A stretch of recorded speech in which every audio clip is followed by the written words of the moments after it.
일본어 능력 시험 N2.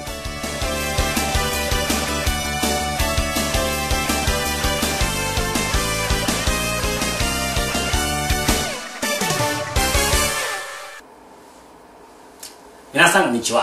자, 여러분들이 N2 시험을 응시하는 데 있어서 문법을 어떻게 공부할 것인가에 대한 공부 요령과 문제 유형에 대해서 설명하도록 하겠습니다. 자, N2 시험을 치신 분도 계실 것이고, 그 다음에 시중에 나와 있는 문제집을 보신 분도 계실 것입니다. 그런데 제일 많이 바뀐 형태라고 하면 옛날 시험과 비교를 해서 문법 파트가 굉장히 많이 바뀌었습니다. 옛날 구시험에는 일본어 능력평가 시험 출제 기준이라는 책이 있는데, 그 책에 보면 기능어가 약 170개 정도 있습니다. 이 170개를 암기를 하면 옛날 시험에서는 약 90% 이상의 점수를 받았습니다. 그런데 이 바뀐 시험에서는 이 기능어를 170개를 암기를 한다라고 하더라도 기껏해야 풀 수 있는 문제는 23문제 중에서 2문제 정도 밖에 없습니다. 그래서 기능에 대해서 너무 민감하게 반응하시지 마시고, 자, 개중에 나와 있는 여러분들 중에 N2를 시험 친 학생들 중에 시중에 나와 있는 교재라든가 기능을 주구장창 외워서 시험을 치러봤는데 진작에 시험 문제에서는 한 문제밖에 출제가 안 되더라, 2문제밖에 출제가 안 되더라, 이런 말씀을 많이 하십니다. 그래서 기능어는 중요하진 않다. 그러면 N2에서 문법이 어떤 형태의 문제가 출제가 되고 여러분들은 어떻게 대비를 해야 할 것인가에 대한 정확한 정보력이 없으면 여러분들은 문법 파트에서 낭패를 볼 수밖에 없습니다. 자, 잘못된 오자, 오, 그 다음에 정보할 때 오자가 있습니다. 오보, 잘못된 정보는 떨어진다. 무엇에? 시험에 떨어질 수밖에 없다. 오보낚시라. 정확한 정보가 필요하다는 것을 알아주시기 바랍니다. 자, 그러면 문법 문제에서는 어떤 형태의 문제가 출제되는 것인가? 보시면 첫 번째, 일단 공란 외우기. 자, 13문제는 12문제. 문장 순서 5문제, 문장의 문법. 이거는 독해 지문상에서 공란 외우기 문제가 5문제가 되겠습니다. 총 22문제가 출제가 되는데, 그럼 공란 외우기에 대한 유형 분석 및 공부 요령. 1, 2, 3, 4, 5, 1번 서술어 문제가 주를 이루는데 12문제 중에서 6문제 정도가 서술어 문제입니다. 자, 서술어는 대비하는 것이 아니에요. 서술어 문제는 뭐냐면 어떠한 문제가 출제가 된다라고 정해진 것은 아닙니다. 자, 그럼 서술어 문장이 끝나는 형태고 문장이 중간에 올 수도 있지만 어떤 것이 나올 것인가? 즉, 긍정문인가 부정문인가? 문장 해석에 따라서 과거형인가 현재형인가? 그리고 의문문인가 추천문인가? 이것을 알아야 되겠죠. 여러분들이 이 서술어 파트는 이때까지 출제되었던 형태가 아니기 때문에 굉장히 당황스럽습니다. 공부를 해놓지 않으면, 미리 대비를 하지 않으면. 그래서 서술어 파트는 여러분들이 문장에 대한 정확한 해석 능력만 있으면 정답을 찾기가 쉽지가 않아요. 정답을 쉽게 찾을 수가 있는데, 문장에 대한 해석 능력이 떨어지거나 문형에 대한 예력이 떨어져 버리면 정답을 찾을 수가 없습니다. 이 파트가 잘 나와 있는 교재나 인강, 현장 강의 선생님들에게 많은 문제를 학습한 학생들은 어떠한 형태의 서술형 문제가 출제가 되더라도, 문형 문제가 출제되더라도 정확하게 맥을 잡고 정답을 잡아낼 수가 있습니다. 그런데 그 맥을 못 잡고 있으면 절대 정답을 찾을 수가 없어요.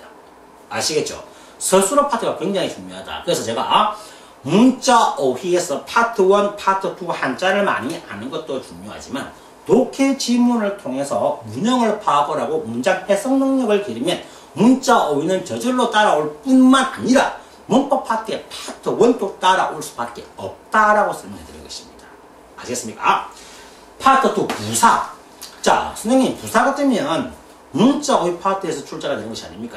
맞습니다. 그런데 왜 문법 파트에서 부사가 출제가 됐냐면 이러한 부사가 왔을 경우에는 반드시 이러한 서술어가 와야 되는 공식적인 표현이 있습니다. 예를 들면 마치, 다르데라는 표현은 마치 뭐뭐인 것 같다, 요다라는 공식과 어울리는 것이죠. 그것은 문법적인 표현이라고 하기보다는 일본인들이 생활 회화에서 마루데 야마다상마 센세는 요다, 마치 야마다시는 선생님 같다라고 정확하게 사용을 합니다. 그래서 이런 부사가 왔을 때에 어울리는 서술어 형태가 무엇인가를 묻는 문제가 출제가 된다. 즉 부사를 물을 수도 있고 서술어 형태도 물을 수가 있는 것입니다. 그래서 부사에서 우리가 또 간단한 예를 들면 나카나카 했을 때 부정 나카나카 기마센 네 좀처럼 오지 않는다. 부정문이 왔을 때 나카나카가 온다는 거. 이런 식으로 이처럼 여러분 간단한 예를 들은 거지만 어떤 부사가 왔을 때 이런 서술어가 온다는 그런 개념을 가지고 부사 공부를 해 주셔야 됩니다. 그리고 세 번째가 존경겸량이 있습니다. 자, 존경겸량. 예를 들어서 여러분들이 아우 만나다의 겸량은 오메니 카카루, 그 다음에 이루의 존경은 이라시아루, 겸량은 오루, 이런 자체 존경어나 자체 겸량어를 묻는 문제는 출제가 되지 않는다. 미루의 존경어 고란니나루 겸량어 하이켄스루, 이런 자체 존경어를 묻는 문제는 출제가 되지 않지만 존경 겸량 공식이 있죠. 예를 들면 내가 다른 사람한테 부탁할 때 나를 낮추어서 표현은 오네가이시마스 오 플러스 마스 0 플러스 스루, 이런 표현은 겸량 표현이 되겠고, 사액형 플러스 이타다쿠 마도 심해사세 때 이타다키마스, 창문을 닫겠습니다. 내가 닫는 것이기 때문에 겸량 표현. 오 플러스 마스 0 플러스 스루 사액형 플러스 이타다쿠, 이런 겸량 공식, 존경 공식을 정확하게 암기를 하고 있어야만 여러분들이 존경 겸량과 관련된 문제를 풀 수가 있습니다. 그리고 존경 겸량 파트는 청취 파트의 파트사, 즉시 응답 파트에서도 자주 출제가 되기 때문에 반드시 존경과 겸량에 관련된 공식은 철저하게 암기해줄 필요성이 있다. 그 다음에 4번에 긴제의 기능어라고 했습니다. 1, 2, 3번이 중요하고 제일 마지막에 기능어다. 170개 정도로 암기하더라도 한두 문제밖에 풀 수 없기 때문에 의미는 없다. 기능어를 여러분들이 암기를 하는 것은 기능어가 170개 남짓이 있지만 뭐 독해를 하다 보면 많은 기능어가 언급이 됩니다. 그 독해형 문장에서 기능어를 한두 개씩 암기하는 것이 중요하지, 기능어만 별도로 들고 와서 그 기능어를 암기한다는 것은 굉장히 비효율적이면서 시간의 낭비다라는 것을 알아두시기 바랍니다. 물론 선생님들 중에 기능어의 중요성을 강조하시는 선생님들 많이 계십니다. 중요합니다. 중요하지만 저는 설명하는 것이 N2에서 어떻게 하면 합격을 할 것이고 어떻게 접근을 해야 되는가에 대한 설명을 하는 것이지 기능어에 대한 중요성을 설명하는 것은 아니에요. 그리고 기능어를 공부하는 데 있어서 접속 형태는 굳이 공부하실 필요는 없습니다.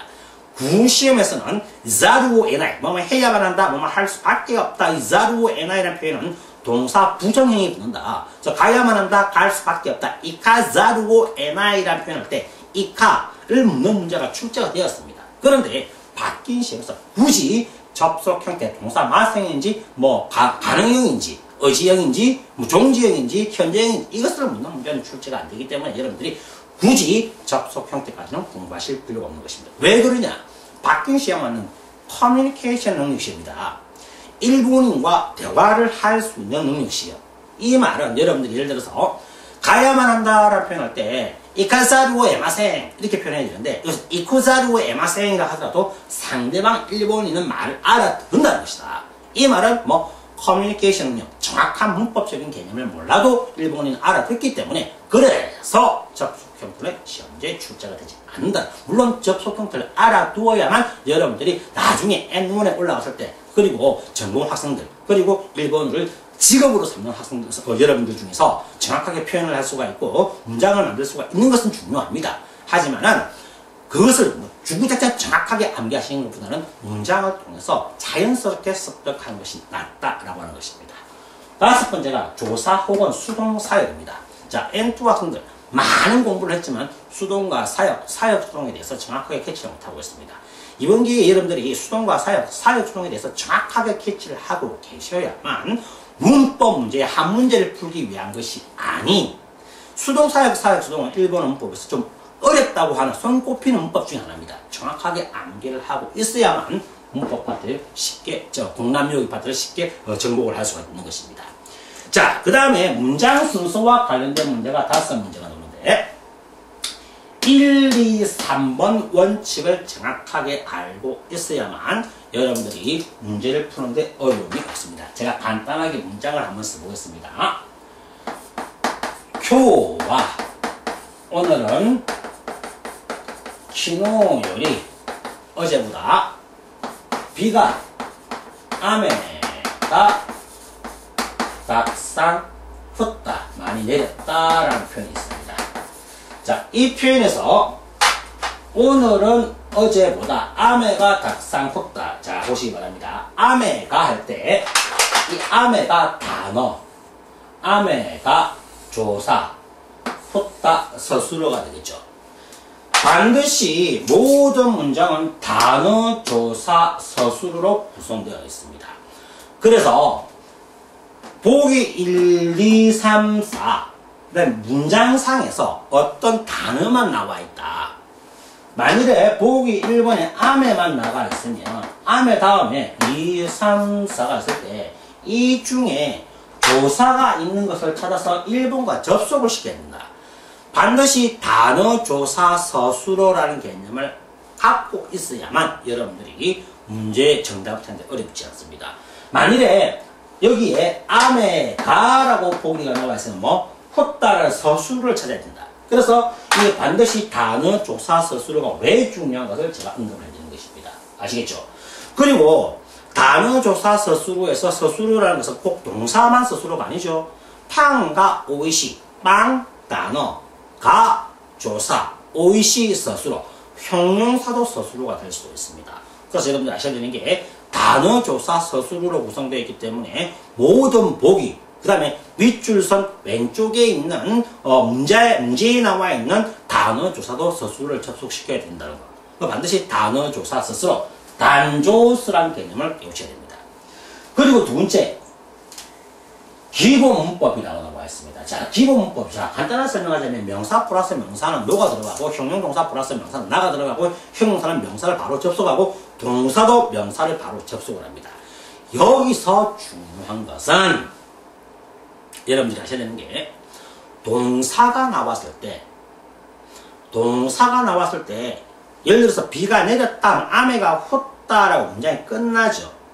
N2 수준에서는 동사가 나오면 문장이 끝나는 것이 아니고 그 다음에 반드시 명사가 온다는 것을 알아두시기 바랍니다.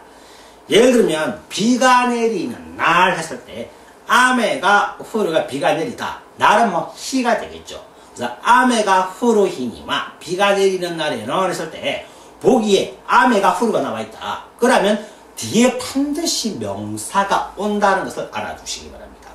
기본 문법 중에서 중요한 것이 보기 중에 동사가 나왔을 때 그 동사 다음에 명사가 온다는 것을 반드시 염두에 두어야만 이 파트 문장의 순서 맞추기 문제에서 어렵지 않게 문제에 접근할 수가 있다는 것입니다. 마지막 세 번째가 부사는 제일 마지막. 아메가 닭상 훗다. 비가 많이 내렸다 나와 있습니다. 그럼 보기에 닭상이 나와 있습니다. 그럼 여러분들이 이 닭상이라는 단어가 없다는 전제 하에서 나머지 보기 3개 갖고 문장 순서를 맞추세요. 맞추고 나서 이 부사를 맞춘 상태에서 어느 부분에 넣으면 제일 부드럽게 해석되는 것인가를 찾으면 되는 것입니다. 부사는 어떻게? 제일 마지막에 처리하자. 부사는 제일 마지막, 즉 보기 4개 중에서 3개를 맞추고 나서 제일 마지막에 어디에 들어가는가만 고르면 문제를 쉽게 접근할 수가 있는 것입니다. 그리고 나서 문제에 쉽게 접근했다면 정답도 쉽게 찾을 수가 있는 것입니다. 아시겠죠? 정리, 단어, 조사, 서술어, 문장, 그 다음에 동사 플러스 명사, 부사는 제일 마지막. 이 3가지 개념을 참고를 하셔야 됩니다. 자, 그 다음에 문장 속의 문법. 이 말은 뭡니까? 문장 속의 문법이라는 것은 소위 말하는 독해 지문상에서 공란미혹 문제인데, 시제 부분. 자, 제가 앞에서 파트 1 공란미혹이 문제에서 서술어 파트에서 시제 주의하자. 근데 긍정문인가 부정문인가 주의하자고 했습니다. 그래서 시제 부분, 과거형과 현재형을 구분하는, 이것은 뭡니까? 문장의 해석 능력입니다. 아주 높은 수준의 문장의 분석 능력이 아닌 문장의 해석 능력이다. 그다음에 긍정문과 부정문, 의문문, 추정문, 이런 것은 문장을 어떻게 해석하는, 문장을 내가 똑바로만 해석할 수가 있다면 1번, 2번은 어렵지 않게 문제를 풀 수가 있다. 그러면 우리가 파트 3은 어떻게 대비해야 되겠습니까? 그렇죠. 별도의 대비가 필요 없습니다. 일단 문자의 기본의 개념을 가지고 있으면서 독해를 풀면서 저절로 운영 파악이 되고 문장의 해석 능력을 키우게 된다면 저절로 따라오는 것이 문법 파트의 문장의 문법이라는 것입니다. 마지막 3은 접속사가 시험 문제 출제가 되는데 접속사를 문제를 풀면서 접속사의 개념을 이해하는 것도 중요하지만 중요한 것은 접속사에 대한 개념 이해입니다. 예를 들면 우리가 게다가 할 때 소레니 같은 경우에는 A 게다가 A에다 하나 더 붙는 거죠. 플러스 되는 거. 그 다음에 A 그러나 시까시는 B 반대 역접적인 개념입니다. 문장 속에서 접속사의 개념을 파악하는 것도 중요하지만 더 중요한 것은 뭡니까? 이 접속사가 가지고 있는 고유의 성격을 아는 것이 중요하다. 이 접속사의 고유의 성격을 모르면 여러분들이 정답을 찾을 수가 없습니다. 그래서 이 접속사는 어떠한 성격, 우리가 도꼬로대, 사때 같은 그런데 화제 전환이다. 화제를 전환할 때 예를 들면 와타시와 오나카가 쓰있다. 닭상 타bes다. 많이 먹었다. 그러나 닭상 타bes다. 시카시 오나카가 이빠이니 나라나이. 그러나 배가 부르지 않는다. 자, 와타시와 닭상 타bes다. 나는 많이 먹었다. 토코로대. 그런데 오나카가 이빠이니 나라나이. 배가 부르지 않는다. 말은 다 되지만 토코로대는 전하는 관계이기 때문에 와타시와 닭상 타bes다. 토코로대. 오나카가 이빠이니 나라나이는 틀린 표현이 되는 것입니다. 우리나라 말은 되지만 이처럼 사때 토코를 전환관계 이런 기본적인 그 접속사가 가지고 있는 기본적인 개념을 모르고 있으면 정답을 찾기가 쉽지 않기 때문에 여러분들이 공부를 하실 때 접속사의 기본적인 개념만 정확하게 파악하고 있다면 문장 속의 문법에서 어떠한 형태의 접속사가 출제되더라도 어렵지 않게 문제를 풀 수가 있는 것입니다. 아시겠죠? さあ、皆さんが今度の試験に合格できるようにお祈りいたします。여러분들이 이번 시험에 합격할 수 있도록 기도를 하겠습니다. 자, 皆さん頑張ってください。